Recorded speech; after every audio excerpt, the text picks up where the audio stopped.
Tell me, do you feel ashamed of how you've turned? И здравейте хора, аз съм Даниел. Днес ще направя туториал как си направите банер с ето тази онлайн програмка Pixlr. Тя като Photoshop обаче е онлайн. Така. И нека започнем направо с туториала. За да си направите банер, трябва да кликнете Create New Image и на Weight да напишете на размерите 2560 на 1440 и да натиснете това транспарент. После кликате ОК и виждате, нямате нищо и нали, бял екран, бяло. Искате да си изберете, да кажем, някакъв цвят. Кликате или на Paint Bucket Tool, или тук на Gradient Tool. Аз избирам това. Тук има много цветове и аз да кажем искам да си избера това червено. Връщам се на снимката, задържам Shift, правя една черта, пускам Shift и кликвам. И както виждате, вече го имаме това. Искате да кажете да сложите текст.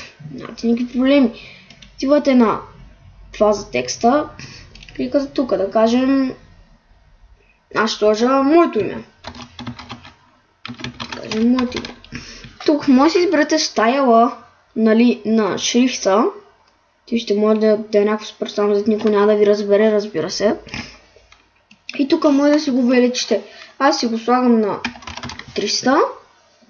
Така идеално. И си избирам това, Chiller. И си го правите да е болт. Що вече сте го направили, ще малко да го мувнете всъщност. Така. Щом си го направили, искате да му добавите ефект на името. Това става много лесно. Значи кликате на леера, където ви е името, ето го, и кликате на това копчице едно огромна бомба в земята. И тук си избирате, да кажем, Bevel и Drop Shadow. Какво направих? Извинете.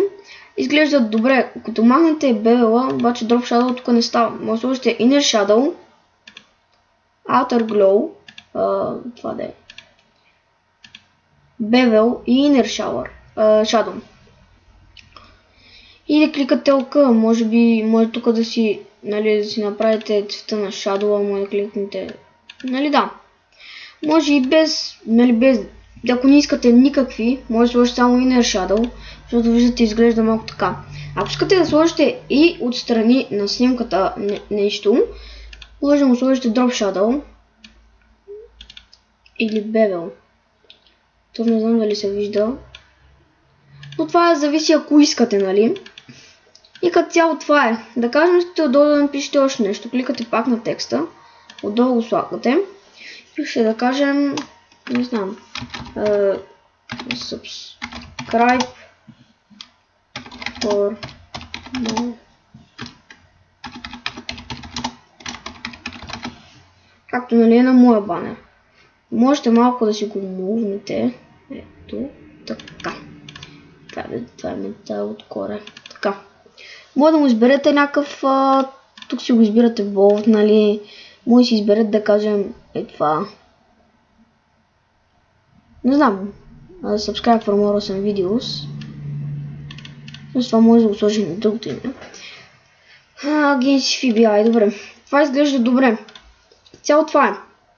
Чакайте само текст.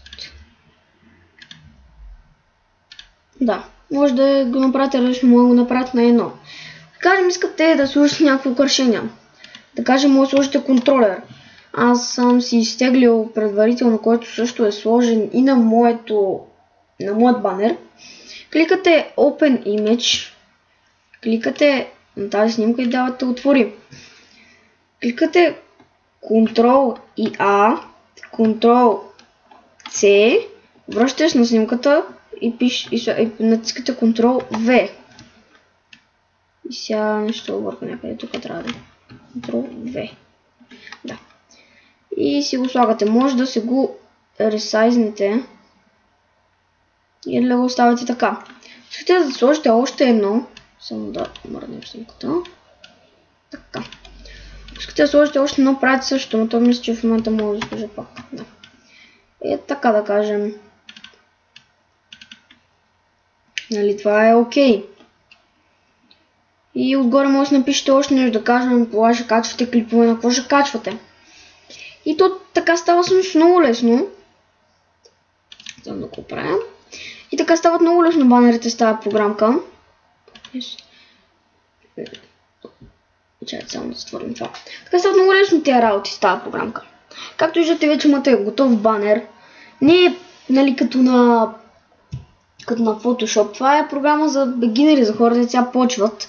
Виждате, тук имате 1, 2, 3, 4, 5 леера. Тук отстрани са ви леерите, тук отстрани са ви всичките ефекти, които, нали, можете да слагате като цяло, да.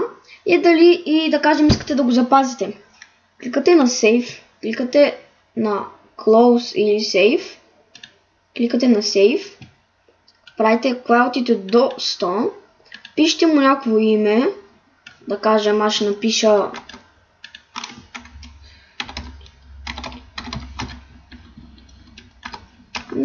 ще напиша нещо такова. Кликате ОК и цяло се отваря една папка. Отваря се папката и там си избирате къде да си го сложите. Аз искам да си го сложа при това, където са ми всичките снимки. Кликате запиши. Както виждате, вече имате готов банер. Това вече е един много лесен и забавен начин как да си направите банер. Само с няколко стъпки, както виждате.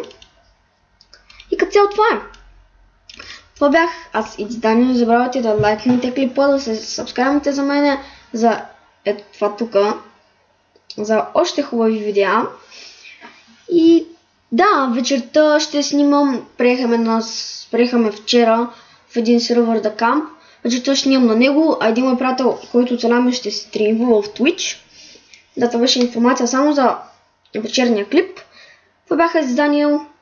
Не забравяйте да лайкнете пак и довиждане!